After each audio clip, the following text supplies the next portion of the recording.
reminds me of my grandmother, and those aren't correlated. My name is Tony Pizzo. I'm a senior at Stetson University. I have a digital arts major and a marketing minor. I'm the station manager of the radio station here, What Radio. It's student-run, it's internet-based. And I do improv comedy every week with Titanic players. And is that it? What do I do? Sorry, it's a really good song. My favorite genre of music is glitch or glitch hop. It's an interesting style of electronic music that a lot of people say it's the aesthetic of failure that makes the genre. It focuses on weird scratches and clicks and chopping up vocals or just any sort of sample, and it celebrates these kind of weird sounds.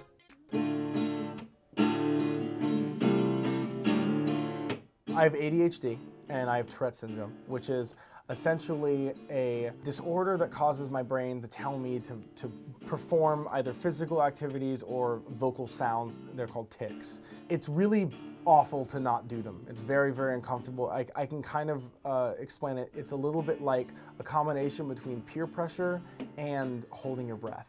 So if I don't do these things, it is just very uncomfortable and I kind of need to do them. So you would say they're involuntary.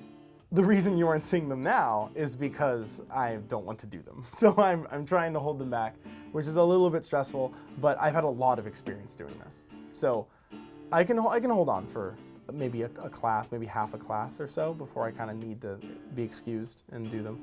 It's much better now. It was a lot worse when I was a kid. I started having tics in 6th grade, and I am starting to realize the effects it had on my personality and the way I view myself and others in society, I guess.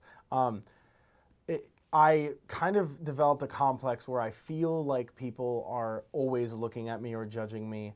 And it's strange because I like to perform comedy, I like to do those things, but I think it stems from the fact that I know I like to be funny. That's like my favorite thing to do. That's the one thing I think I'm very good at naturally. And because of that, if I'm performing in that way, I'm totally comfortable. This is what I was supposed to do.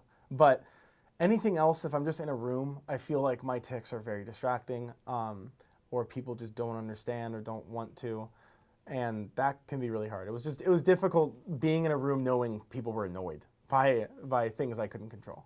Electronic music is an amazing genre because it allows me to do almost anything. It's something I've very recently been able to use to portray what it's like having this syndrome. So senior research is something I have to do to graduate Stetson University. It's a huge project at the end of my journey through digital arts. In April, I will be performing a live piece where I use my Tourette's to, I use it as an instrument and I play sounds instead of performing tics. Every time I feel an urge, I resist it and I play an aggressive sound that goes out from speakers surrounding an audience. And those audience members don't know when they're coming, they don't know why they're there or what they're going to sound like. They're very aggressive.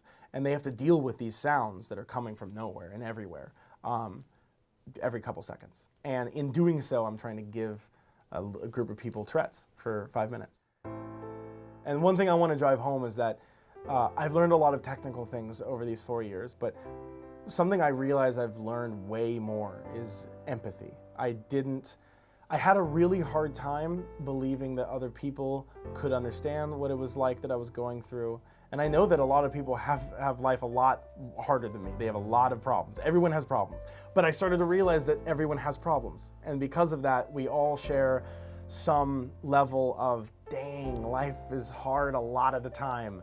And it doesn't matter how hard it is to you. It's just we all know what that's like. And now I do. I'm really happy I've grown to that point where I'm not bitter about it. I'm not wishing people had it or wishing that they could understand. And that's not what the project's about either. I don't want people to be upset when they receive this. I'm trying to make this my way of saying, I get it now.